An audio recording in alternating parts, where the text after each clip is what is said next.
you think Jason Verrett could get a longer contract with the 49ers if he plays great this season, or he may slip through because of the cap? Blake?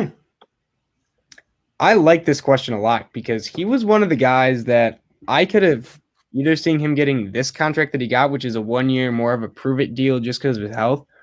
But if he would have got paid $10 million for a couple years, like $10 million, 3 years, I would not have been surprised due to the level of play.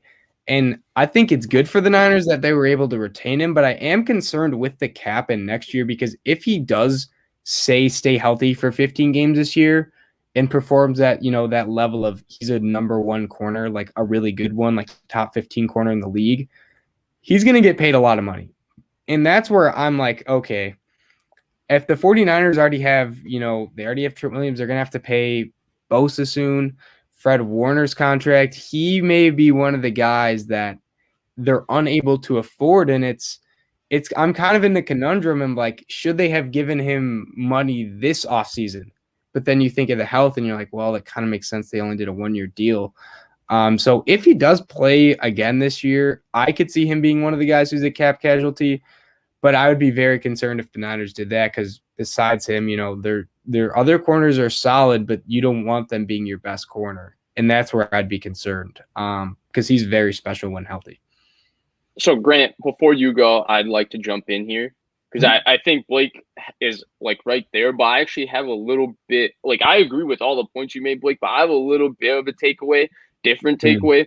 So I think it's doable under the cap. I don't think he'll slip through because of the cap because that's why Trey Lance is there.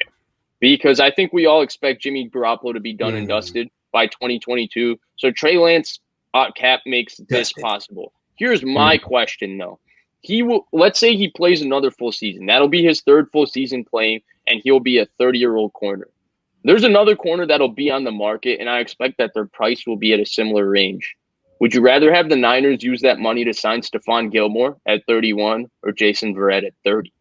No-brainer. Now, here's the thing. It's a no-brainer, but they're going to be different prices.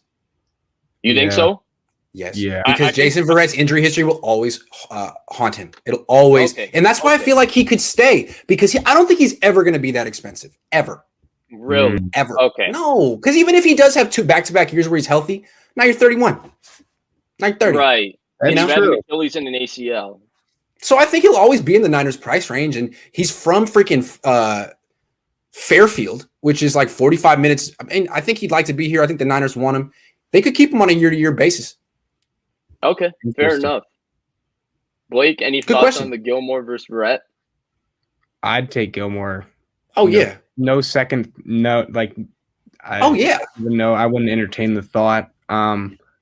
Just because I think Gilmore's that good. I still think he's a top 3 corner in the league, and he's special, and he's proven at the in the Super Bowl playoffs he's just that dude. So I'd take him, but I would be interested to see the contract Verrett does get because maybe I think he'll get more of a higher contract if he stays healthy.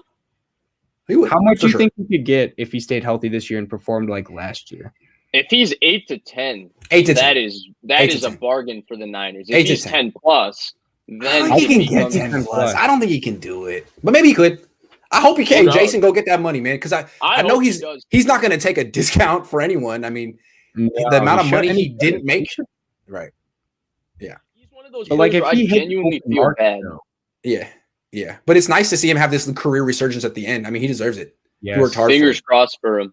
Yep. Mm-hmm. All right, what's the next question? Now, Jamal, this is Grant. Ooh. This is our guy. Jamal's our guy. Okay. But he said, I truly think Ward and Tart are underrated. They're versatile DBs who limit a lot of plays. I think they aren't viewed as playmakers because they limit big plays from even happening. That's true. And also, it's the way Robert Saleh used them. He chose to feature K'Wan Williams in more of a flashy way as a blitzer. Let's see how D'Amico uses him. Let's see how James Betcher uses him. I mean, James Betcher had a lot of experience with Tyrann Mathieu. I think Jimmy Ward feels like he can do everything Tyrann Mathieu can do, and that Mathieu has this superstar persona for, who knows why? Because he's been featured, because he's gregarious, because he talks, and he gets his college reputation. Yeah, all of that stuff. But I feel like Jimmy Ward watches the tape, and he's like, I got that. I can do that. So maybe we'll see a different deployment of these safeties this year. I wouldn't be surprised. Blake? Yeah, I thought just the point of Ward and Tart are underrated. I think you guys highlighted it earlier. The fact that they're both very versatile is something that's kind of a lost art. Usually you have it's kind of like the Seahawks. You have your one guy who know's playing single high, and then you have the other guy who's know's in the box.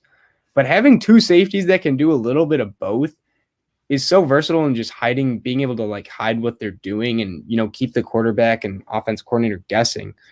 That really kind of flies under the radar, and I don't think the average person like really knows how impactful that is. And that's why I think they're such an underrated duo, is the fact that people don't talk about them in the sense of, maybe the Seahawks duo, which get talked about a lot, but these guys are right up there with them.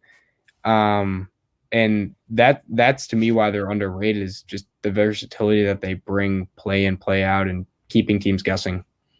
So I agree with everything that was said, and I agree with Jamal. The one thing I will say is I'd say they aren't viewed as playmakers is not because they limit of big plays from happening. I would say it's just because of the way they're used. And Grant touched on it a little more. It's just that the Niners defense was so front four centric. So in 19, it was all about don't get beat over the top. So if you're the post safety, all you got to do is stay over the top. And that's why the Niners never gave up any explosive, because they had a special pass rush and they had two scheme sound safeties. And then if you look at last year, when they were manufacturing a pass rush a bit more schematically, obviously Tart's season got cut in half, so we didn't get to see the full of Tart. But Ward, on the other hand, was stuck in man coverage, where he was put in a situation where if you're getting the ball thrown at you when you're in man coverage, that means you're not doing your job correctly.